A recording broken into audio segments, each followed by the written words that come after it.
James' first winter had arrived. The weather forecast reported a record chill for the day. I wonder if Susan and James are okay. They were the first to come to mind, my son's wife and their newborn. I hoped they weren't falling ill from the cold. Worried, I messaged Susan on my mobile phone that night. Are you and the baby all right? Hope you guys don't catch a cold. But after sending the message 2 or 3 times, not only did I not get a reply, but she hadn't even read them. She's serious by nature, so I hoped she wasn't overexerting herself. Waiting an hour more, I tried calling just to be sure, but again, no answer. Something must have happened. Without a second thought, I threw on a thick jacket, rushed out of my house, and drove to my son's family's apartment.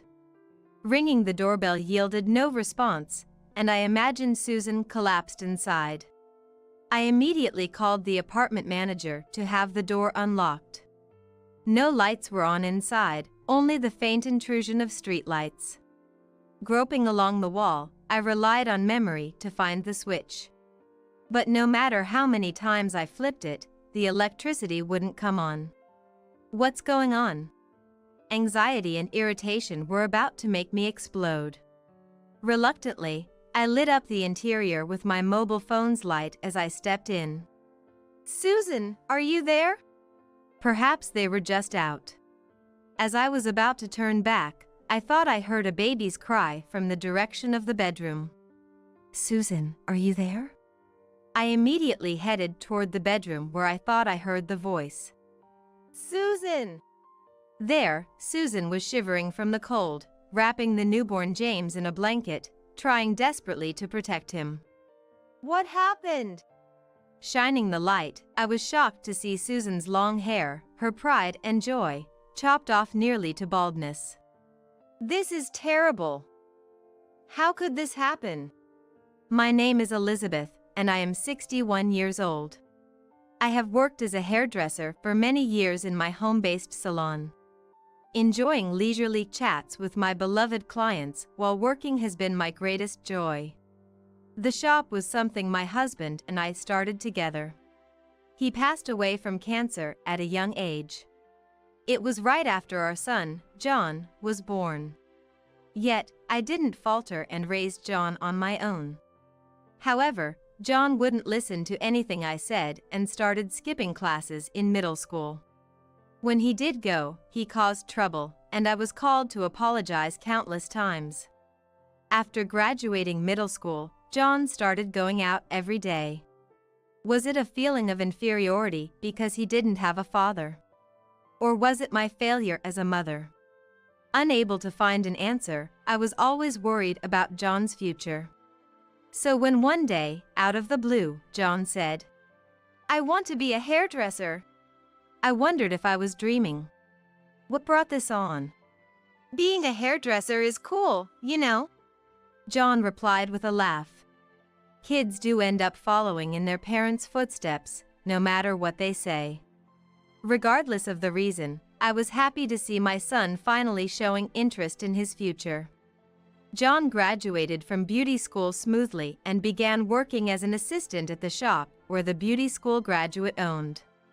Susan, who would later become his wife, was also working there, and it seems John was smitten with her at first sight. After a vigorous courtship, they decided to get married. John introduced me to Susan with a confident expression. "I've decided to marry Susan." "Nice to meet you, I'm Susan." "You're a hairdresser too, right?" "I look forward to learning from you." Susan was a beautiful woman with a bright smile and long hair that suited her perfectly. "I hope we get along well." I liked Susan the moment I saw her. One day, a year after their marriage, John said he wanted to start his own shop. Though he hadn't been an assistant for long, John seemed to have gained confidence as a hairdresser. "I want to have my own shop and compete on my own skills as a hairdresser." Honestly, I was a bit anxious. I knew from years of experience that it's not easy for a newcomer to start their own business in this field. But I couldn't ignore John's serious ambition. How much money do you have? When I asked, John showed me his bank account with a slightly troubled expression and a sigh. Though his income as an assistant came in every month, he was spending just as much. This wouldn't get him anywhere near the financial stability needed for independence. Most of John's hard-earned income was squandered on frivolities. Perhaps I should have advised him to give up then, but instead, I smiled and acquiesced. Don't worry about the money. Maybe I was trying to make up for the loneliness of not having a father around all these years. Truth be told, I hadn't touched the life insurance money left by my late husband. For John's sake, I'm sure you will understand. As I gazed at the photo of my late husband, I spoke to him in my heart. Since Linda, who is well-versed in real estate, was among the guests, I decided to consult her. I think that place would be good for you.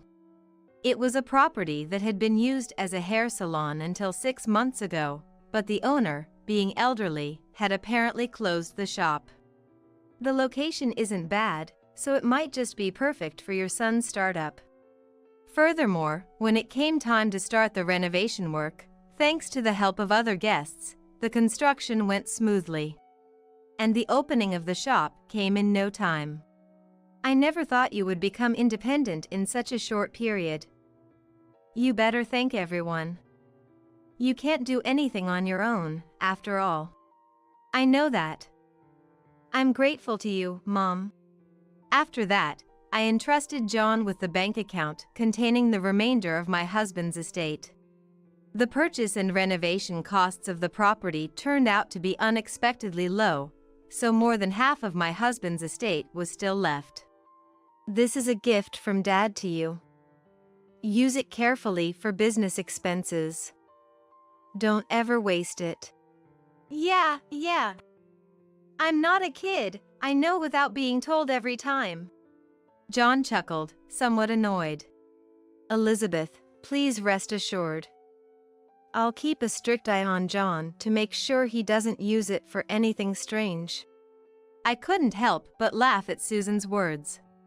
Regardless of John, having the reliable Susan helping out, I thought optimistically that I didn't need to say any more. I decided to watch over their business from afar. However, I soon realized that my thinking had been too naive.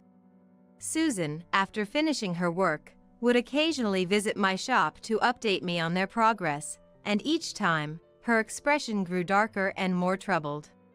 3 months after my son's independent start, John is not focusing on his work, and it's causing problems. John? Why? At the beginning of the shop, John was also enthusiastic. He was full of spirit, and with his skills, the business was sure to prosper. But after a month, his smile disappeared, and he began to treat the customers coldly. This continued for 3 months, and the shop's reputation gradually worsened. Eventually, customers stopped coming. Hearing Susan's report, I was incredulous. John had been the one who wanted to have his own shop. He had been so eager before the opening. What could have happened in such a short time? It seems John thought that being skilled as a barber would be enough, and customer service wouldn't matter. But running a shop isn't like that, Susan said, sighing. Indeed, as Susan said, running a shop isn't just about being a good barber. Being in the service industry, customer service greatly affects the business. It seemed John lacked this basic understanding. So, what's John doing now? It seems the lack of customers is making him irritable. He's been drinking from the daytime. This doesn't allow him to focus on work, and even less so, attracting customers. For now, when customers do come, I handle them, but if the shop's reputation continues to fall, it will only get tougher. Susan looked like she was about to cry, but I felt the same way. I understand. I'll have a stern word with him next time. Thank you so much. Susan said politely, then brushed back her long hair. Your hair always looks so mesmerizing. I changed the subject to dispel the gloomy air. I've been growing this hair since middle school, Susan answered proudly. That long ago? Do you have a particular reason? Do you know about hair donation? Susan looked at me intently. Hair donation. I've heard of it, but I don't know much about it. Susan's eyes sparkled as she responded. It's about making wigs from real hair for children who have lost their hair due to congenital conditions, illness, or accidents. My goal is to grow my hair to donate to organizations involved in this activity. Don't you think it's wonderful to be able to help someone? I once read a magazine feature about an actress who was growing her hair for hair donation. And so I thought, maybe I could do it too.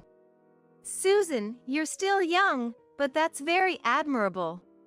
I was overwhelmed by Susan's passion, and it deeply moved me. 6 months passed by since John and Susan got married, and that was when Susan became pregnant. Susan is serious by nature, and if I'm not careful, she tends to overdo things. Susan, this is the most crucial time. Don't overdo it. I repeatedly advised her. Every time, Susan would smile lightly and respond, "Don't worry. I'm doing my best within limits, consulting with the baby in my belly." But from what I could see, she hardly ever took a rest. Ultimately, Susan continued to work in the shop to support the household until just before her due date, but John's attitude, the father of the child, had worsened more than ever. What on earth was he thinking? Each time I received an update from Susan, I was reminded of my inadequacy as a mother. One day, after finishing work early, I went to see how my son and his wife's hair salon was doing and happened to meet John, who was just about to go out. "Where are you going?" "Out for a drink. No customers are coming today anyway," John said, without any sign of hurry, laughing off his circumstances. The lack of customers had become a norm for John, and he no longer showed any effort to improve the situation. "You're about to become a father, you know?" Even when I criticized him, John, as if he couldn't be bothered, waved his hand as if shooing away an insect and mounted his motorcycle. "We're not done talking. Think about Susan for once." Yeah. I'll do that when I feel like it." With a laugh, John started his motorcycle and sped off, cutting off my words. Upon entering the shop, I found Susan cleaning the floor. "Today, we managed to have one customer come in," Susan said, smiling brightly, but her face looked more haggard than one would expect of a pregnant woman. "Are you eating properly? Make sure you're getting enough nutrition." "Don't worry, Elizabeth. It's not for you, Susan. It's for the baby in your belly." I spoke a bit harshly, but I deliberately used a strong tone. Susan seemed to understand my real intention and responded with teary eyes. "Thank you. What's the use if the crucial father isn't there to support her at such a time?" I wanted to scream at John, who wasn't there, from the bottom of my heart. According to Susan, the shop's management was far from smooth. Yet, John was out every night, spending money without any limits. It was a mistake to hand over the bank account to that child. I regretted my judgment, but it was too late. Susan never neglected her hair care, no matter how busy she was. Gently stroking her belly, Susan said, "I want to teach the child about to be born the joy of being helpful to someone." Hearing that, it made me feel that I wanted to support her as much as I could. In place of my useless son, I decided to go to the apartment where Susan and her family lived to help with her chores. "I'm sorry for all the trouble." "Don't worry about it. You just focus on the baby in your belly. It was my fault for raising my son this way. Because of that, Susan was suffering. Maybe it was my way of trying to make amends, however small. At the end of summer, Susan started labor earlier than expected and was rushed to the hospital. Even then, John was unreachable, wandering somewhere. I kept sending messages to John, but no matter how long I waited, I got neither a reply nor even a read receipt. What on earth is he doing at such a time? Since both of Susan's parents had already passed away, I was the only one who could be there for her. "Susan, I'm here, so don't worry." I kept offering words of encouragement to Susan, who was desperately facing childbirth. After a long and difficult labor, I heard the baby's vigorous cry. "Susan, you did it!" Tears welled up in my eyes, but John, who was supposed to be there, never showed up. My grandson James faced his first winter. The weather forecast reported record cold, as it was so cold that it was hard to get out of bed. I wondered if they were okay. The first thing that came to mind was Susan and the newly born James. I hoped neither of them had fallen ill due to the cold. Worried, I sent Susan a message on my mobile phone that night. "Are you and the baby all right? Hope you guys don't catch a cold."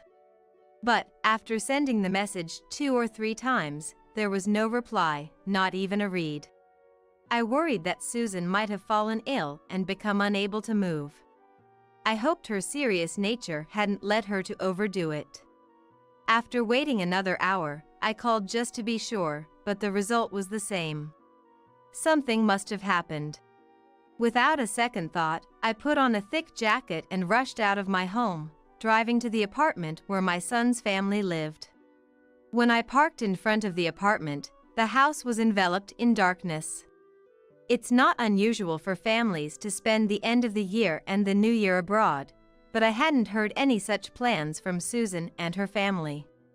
To begin with, they shouldn't have the financial leeway for travel. I rang the doorbell, but there was no response, and I imagined Susan collapsed inside. I immediately called the apartment manager to have the door opened.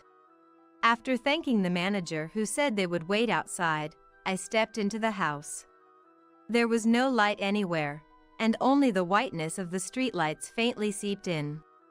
There should be a light switch right near the entrance, if I remembered correctly. Relying on memory, I groped along the wall to find the switch. However, no matter how many times I flipped it on and off, the electricity didn't respond at all. What's going on? Filled with anxiety and irritation, I reluctantly used my mobile phone's light to illuminate the room and said, "Susan, are you here?" There was no reply when I called out in the living room. Could they just be out? Just as I was about to turn back, I thought I heard a baby's voice coming from the bedroom. "Susan? Are you there?" I immediately headed towards the bedroom where I thought I heard the voice. "Susan!" Susan was shivering from the cold, desperately wrapping her newborn, James, in a blanket to protect him. "What happened?" When I shone the light on her, to my astonishment, Susan's once prideful long hair had been chopped short, almost to a buzz cut. Her eyes were red and swollen as if she had been crying for a long time. "This is terrible. How did this happen?" I took off the jacket I was wearing and draped it over Susan. "It's okay now. You don't have to force yourself, just tell me what you can." "What happened?" Susan began to speak in a slow voice. John had continued to go out every day, just as he did before James was born. Eventually, they could no longer afford the electricity bill. Susan had reached her limit and scolded John, hoping he would show more responsibility as a father. But her hopes did not reach John. Enraged, John, finding practice hair-cutting scissors nearby, began to carelessly cut Susan's long hair. Susan initially tried to resist, but stopped, fearing any harm might accidentally come to James. "Now you won't dare show your face in public," John said, laughing. I was at a loss for words at my son's cruel actions. "Why didn't you tell me it had gotten this bad? I'm sorry, Elizabeth. I'm sorry. Susan began to blame herself again. It's not your fault, Susan. I'm not blaming you. The one at fault is John. You did nothing wrong. Susan must have kept silent not to worry me. I hugged Susan tightly as she cried. This situation was the result of me spoiling John to the extreme. Filled with frustration at my own inadequacy and anger towards my son's inability to empathize with others, my heart was aflame. I took a deep breath and called John. Mom, it's been a while. What's up all of a sudden? I just wanted to hear your voice after so long. How are things there? Are Susan and James doing well? Of course. Everyone's doing fine. Nobody answers the home phone. Where are you now? John paused for a moment as if searching for an excuse. Actually, the three of us are in Hawaii. We'll be back next week. Oh, Hawaii, huh? That sounds nice. John boldly lied, thinking I was unaware. What was the point of all my efforts for John? After losing my husband when I was young, I worked non-stop as a hairdresser. All to raise John into a decent person. So when John said he wanted to become a hairdresser and start his own business, I didn't hesitate to fulfill his wish. Yet, John carelessly spent the inheritance left by his father for his own pleasures, without a thought for my feelings.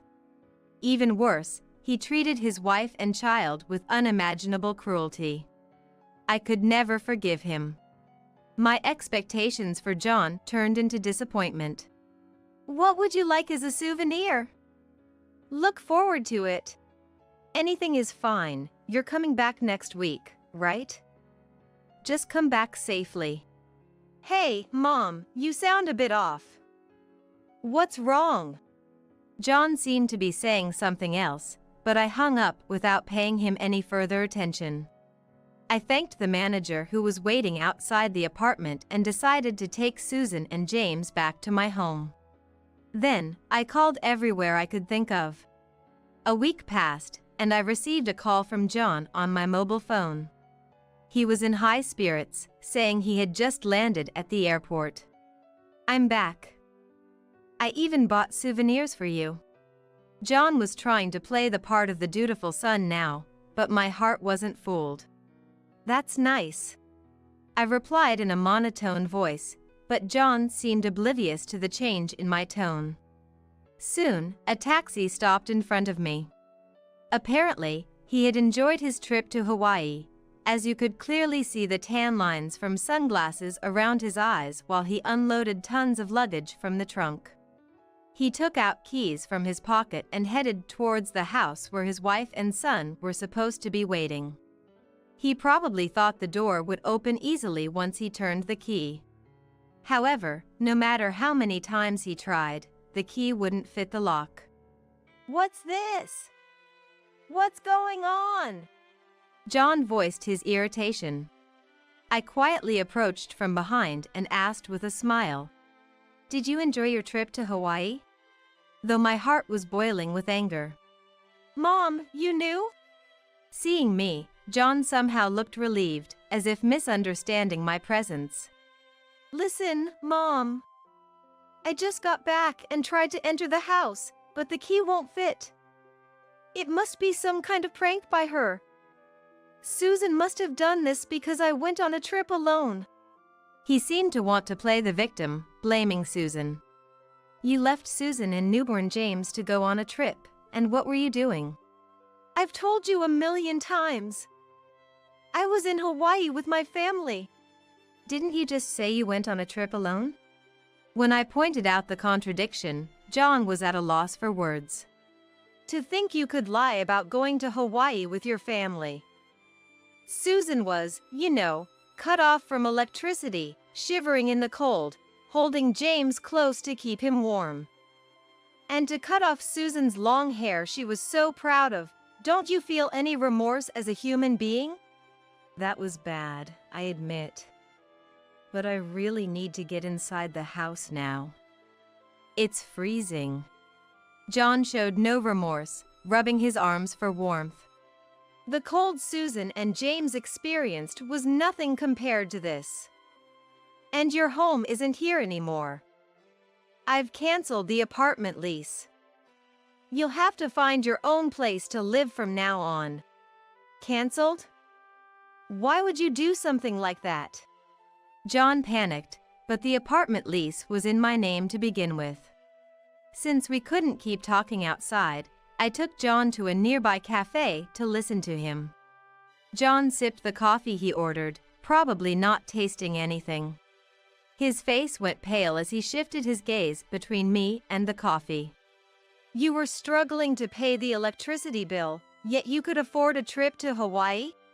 About that? John grimaced, but eventually started to talk. He said he had been showing off to friends and female customers he met at the shop right after opening, using his father's inheritance to live it up.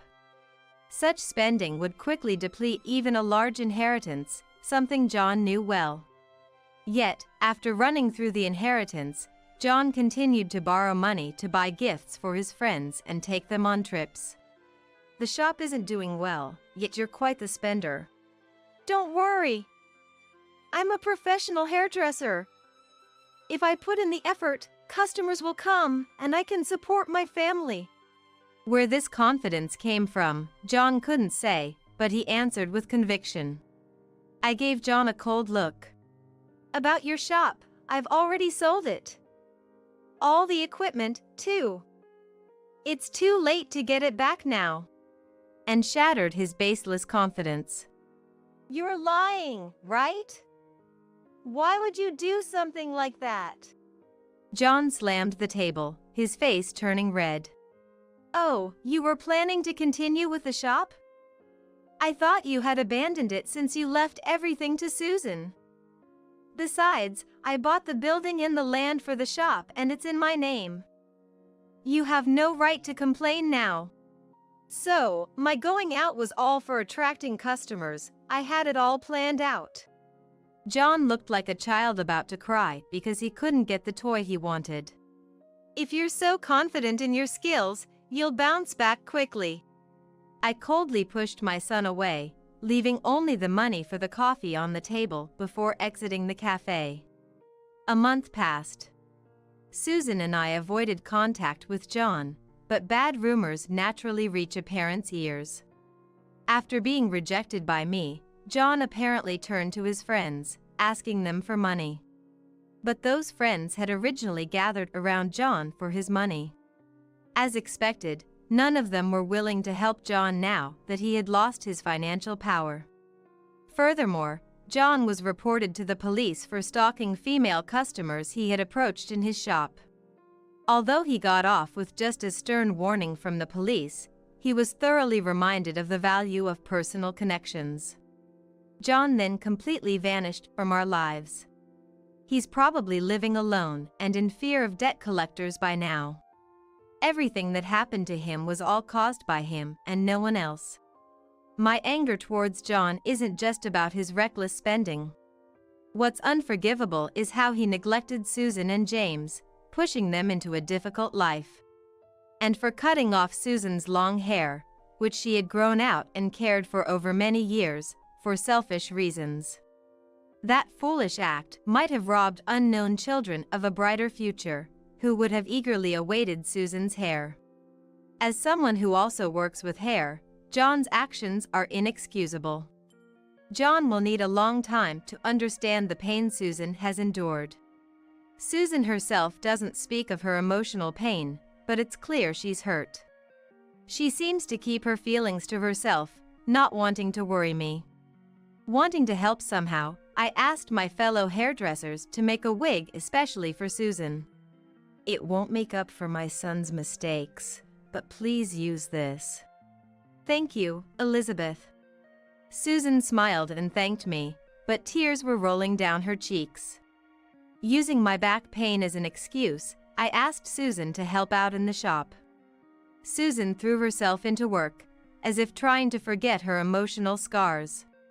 When customers spoke to James, he would burst out laughing. Now, there are customers who visit the shop just to see James. Susan, gradually regaining her physical and emotional strength, has started to take steps towards divorcing John. The presence of Susan and James brightens and enlivens the shop.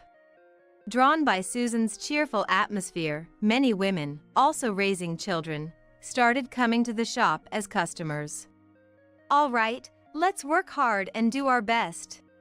Today, like any other day, the shop is filled with smiles.